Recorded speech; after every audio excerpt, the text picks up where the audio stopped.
What's going on, folks? 2 minute warning Fury, final down, 3rd and 1. We got Tim, we got Dullah, we got James. We're talking about draft, our guru. This is Dullah's show right now, the king of drafts. This is the NFL offseason 2016 drafts talking about right now.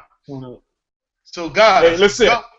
Hey, Mel Kiper, McShay, and Mike Mayock, pay attention. We got our own guru, baby. Pay attention. So I guess Dula, this is your show. Let's go, bro. All right. Okay. First things first. I gotta say, RIP to the 95-96 Bulls record. It ends tonight. I couldn't be a happier person. Listen, it's a great night if you're a basketball fan. It's gonna be a lot of history going on. So tune into these games tonight and watch Kobe lose by 40. But anyway,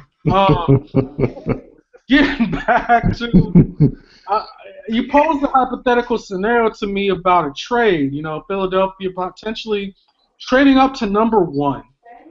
What that would take to go from 8 to 1. Now remember, they already traded from 12 to 8 in that swap with Miami, so Right. they're not afraid to move up. Here is the thing, in Fletcher Cox, to go from 8 to 1.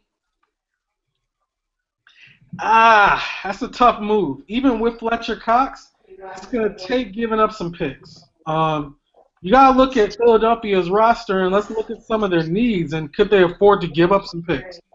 They're a little thin at receiver. They need an outside receiver. Was that Jordan Matthews is probably a slot receiver. Nelson Aguilar hasn't really shown much. Outside of that, you have like Josh Huff and some other guys. You look at their running back situation, could be better, could be worse. I think they want to get her back at some point. You look on their offensive line, they need some depth there. When I look at that roster, they got a lot of holes. So if they went from 8 to 1, it's probably for a quarterback, I would imagine. Have to be, yeah. Now, I know they signed Sam Bradford. I know they signed Chase Daniel, but listen, is Chase Daniel a starter in the NFL? Probably not. Is Sam Bradford a starter? Who knows? Maybe, maybe not. But the beauty of them taking a quarterback at 1 potentially is that the guy doesn't have to play right now. You have 2 guys in front of him who can win you some games in a division in which it's up in the air. There's no telling what the Giants' improvements will do. There's no telling if the Cowboys are going to rebound this year. There's no telling what the Redskins will do. Maybe they have a hangover and maybe they go 4-12. I think if the Eagles are going from 8 to 1 for a quarterback, you got to ask yourself: do the Eagles think that they're a quarterback away from being a contender? If so, then make the move. You'll give up a defensive lineman in Fletcher Cox, who's pretty talented. Are you that confident in your guys like Benny Logan and some of these other guys to fill the void? Maybe you are, maybe you aren't. I highly doubt if they go up to 1, it's for Jalen Ramsey. I think the universe would explode if they took a free safety at number 1. Or even if Jalen Ramsey's a corner. I think the world would explode if they took a corner at 1. It's just not one of those positions where you need to take with the first overall pick. No, but actually, Dullah, if the Eagles take was to go to let's say 2, right, for Cleveland, what do you say, 2 or 1? If they're going to trade, I think it's going to be the 2. 2 is the easy than 1. All right, so if those go to Cleveland spot, and what's quarterback you have them taking? Cleveland? No, the Eagles. I really think if they had their druthers, I think on their board it's Wentz, Lynch, then Goff. Okay, so then who the Chargers taking then? So that's the thing. If Philadelphia jumps to 2, and let's say they take their quarterback, well, let's say Tennessee stays at 1. I think they take Laramie Tunsil, right? Let's say they take the left tackle. Let's say then let's say the trade happens, they go quarterback. It doesn't really affect San Diego. I think they're in position to either get Ramsey or Tunsil or Miles Jack. I think they like I think they like their chances. The only wild card is that San Diego throws a red herring and takes a quarterback. I don't see it happening, but Philip Rivers is. This is what year? What he had to? He came the same year as Eli. 13. His 13th year. He's had some injuries. He's been banged up. He played on a torn ACL for how long? The guy's a little long in the tooth. And when he came into the league, I think he came into the league at 21 or 22 anyway. So he was older. So if could they do that? I doubt it. But at 3, I think San Diego's going to have their pick of the litter of either Ramsey, Tunsil, or Jack. Now let me ask you a question though.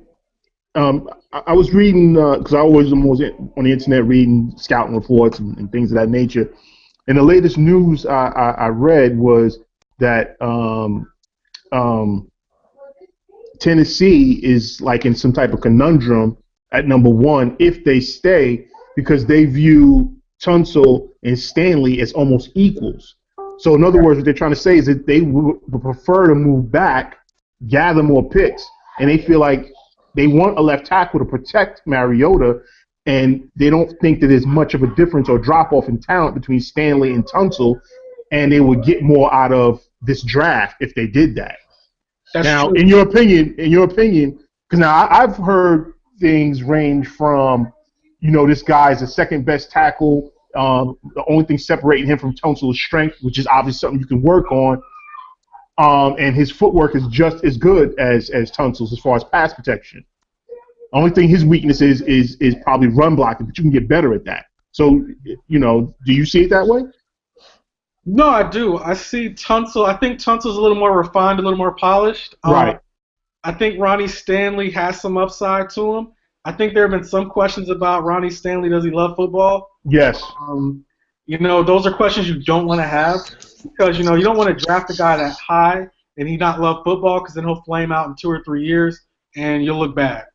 Right. Meanwhile, if this other guy has an all-pro career, then, you're going to be, pointed at. Even if Tennessee won a Super Bowl in the next 10 years, people are still going to go back and say, hey, by the way, you passed up on Tunsil for that guy. I know this because, let me draw an analogy. They do it with the Detroit Pistons when they say, oh, you passed up on Melo for Darko. Now, granted, the Pistons had a long run of success. They won an NBA title the following year. But that's all that's still talked about is, man, you passed up for Melo, really? So, yeah, they're in a conundrum at 1 because they can't really trade back either. And then to that, they can trade back. It's just how far down. And you have to think of it this way. If someone is trading up to number 1, they want to jump Cleveland for a reason. Mm-hmm. Chances are it's for a quarterback. So you got to look at the teams in the top 10 in striking range that could trade up. Is San Diego going to trade up for a quarterback? No. Is Dallas going to trade up for a quarterback? It's a possibility, but I don't think they would. Jacksonville won't. Baltimore won't. Now you get to San Francisco. Might they? I don't know. But no, I think Tennessee's in a pickle because it's going to be hard for them to trade out that 1 and get fair value. But let me ask you this, Dullah, because tomorrow is a very important day for them. Not only does the NFL schedule come out tomorrow, which I know we all can't wait, but tomorrow for the NFL, for the rookies, they're having a pre-draft medical report, which they all go back to Indianapolis and recheck their medical to see, who's good, who's not good as far as their previous injuries. Now I'm gonna give you the list: Miles Jack with his knee, Shaq Lawson with his shoulder, Jalen Smith with his knee, and Corey Coleman with his hernia. The other 2 guys is Carl Joseph and Devontae Booker. We all know they're going between the 2nd and 3rd round. But Jack, Lawson, Jalen Smith, and Coleman. If those 4 all checked out healthy, can the regular mock draft projection change completely? Because I know Jalen Smith was ranked at least a top 3 player in this draft before the knee injury at the bowl game. Before the Ohio State injury, bowl game. Right. Before the injury, they had him rated as the best player in the draft. Exactly. So if they come out and say, listen, his knees can go, the nerve is woke up, is up. Can this impact the whole first round? Absolutely. If Jalen Smith is, considered healthy, he jumps back into the first round. He may jump into the top 15. Shaq Lawson. I think Shaq Lawson's going to go relatively high regardless. I don't think he gets past I don't think he gets past New Orleans at 12. I would have a hard time him going past. Even though you hate the whole Eli Apple thing, I think if Shaq Lawson is sitting there, it's going to be hard not to take him at 10 for the Giants. Miles Jack, I think he's going to be a top 6 pick regardless. And then who else on that list? You said. Oh, sorry. I said Miles Jack, Shaq Lawson, Jalen Smith, Corey Coleman, the receiver out of Baylor. Corey Coleman, I think, is going to go somewhere between 15 and 25. The thing with Corey Coleman is that, at 5'10", it's not bad size for the position, but it's not ideal size. You like a receiver to be at least 6 feet tall, but he could play on the outside. He has speed. You like for his routes to get better, but he's a good route runner as is. I think teams are going to look at him and say, can he run our route tree depending on the offense? Oh, Cooper just said that Jerry Reese just called him talking about some draft talk. So he said he'll be right back, yeah. Okay. Yeah, Jerry Reese just called him. That's important. So no, those 4 guys could shake it up, especially Jalen Smith. If he comes out healthy, he'd probably go back in the first round at some point. Oh, cool. Yeah, how was the talk with you and Jerry Reese? Good? Jerry Reese, what we talk about? NFL draft, he heard you, that's your opinion. Who you want? Yeah. I mean, it went well. I mean, Jerry Reese always takes my input, leading up to the draft. But, yeah, I mean, defense, man, that's my first choice defense, man. I want my number 1 player in this draft. I want, personally, Shaq Lawson, man. I want him. Well, I'm going to tell you this, Dullah. I broke all of it down. And I was like, you know what? I want my Dallas Cowboy to take Ezekiel Elliott. If he got dropped back, the reason why? I look at Ramsey and I tell myself, you know what? He's an athlete, but to draft him at corner and he's not even the best corner in the draft is something we're not going to put him at free safety at all. So there's no point.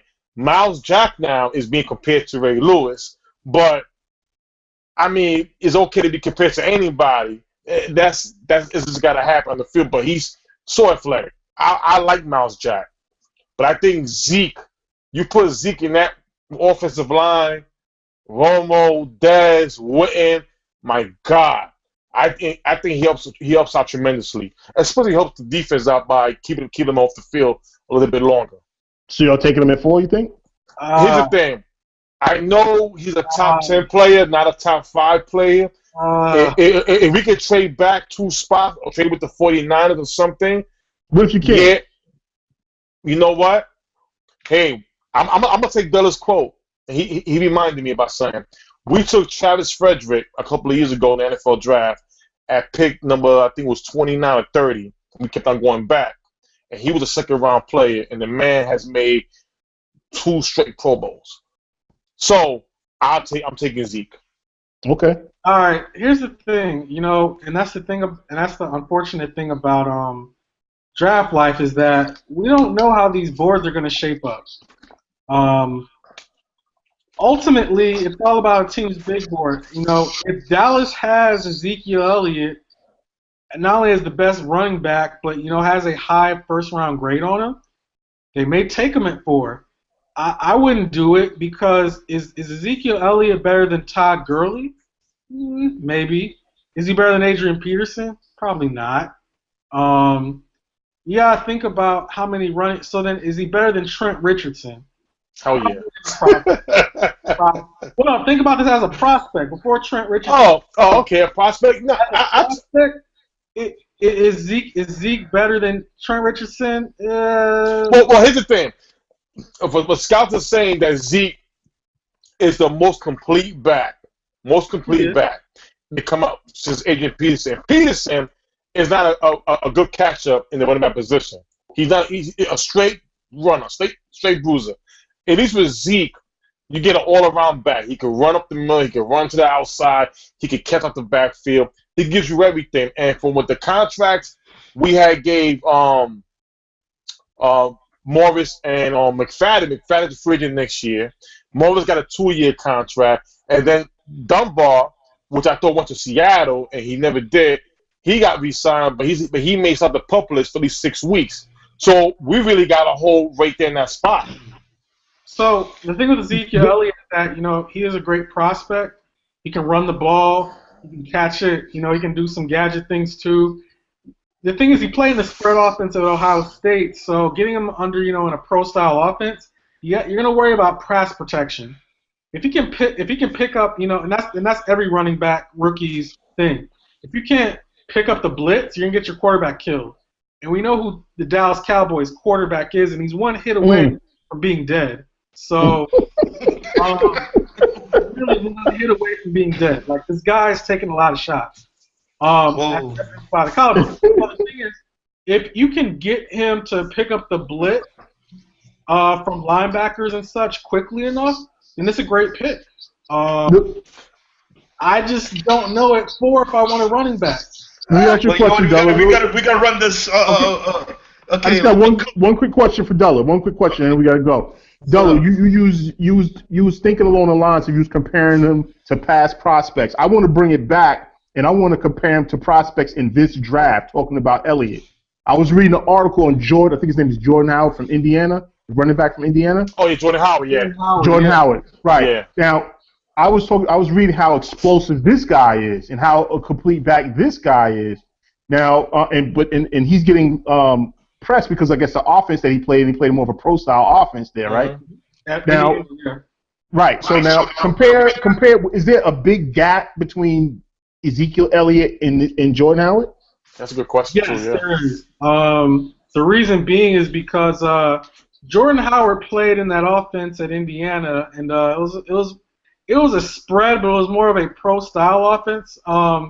It had some elements. So I think if you're talking about who's going to pick up pass pro quicker, I think it'll be Jordan Howard. Jordan Howard does not have the lateral quickness that Ezekiel Elliott has. Jordan Howard is more so of is what we call a north-south runner. You're going to pound him between the tackles. You're not going to throw him on any sweeps, hopefully. You're not going to stretch him to the outside. Ezekiel Elliott can bang up the middle. He can take it to the outside. Jordan Howard, he has to learn to catch the ball a little better. And, Jordan Howard's had some major medical issues back when he played at UAB before they discontinued that program and then he transferred to Indiana. So I think that's the difference between the two. Dullah, real quick. Make it quick. We gotta go. Who's the Marshawn Lynch of this draft, and who's the Russell Wilson of this draft? Nice. All right, the Marshawn Lynch of this draft. Now, Marshawn Lynch was taken very high when he came out. He was number 11 overall. I think your closest bet to that would be Derrick Henry. He's not as fast. He's not as fast as Marshawn Lynch is, but he's a bruiser, and he's a load to bring down at 6'3", 240-ish. He's going to be a big boy to bring down, and he has some wheels still. As far as your Russell Wilson, Dak Prescott. I think Dak Prescott's going to be a guy who goes in the second or third round to one of these teams that needs a quarterback, and you're going to hear about him getting his chance in a couple of years. I like his preparation. I like his mobility, and if you notice, his accuracy went up in spite of them switching the offensive philosophy at Mississippi State between the 2 years.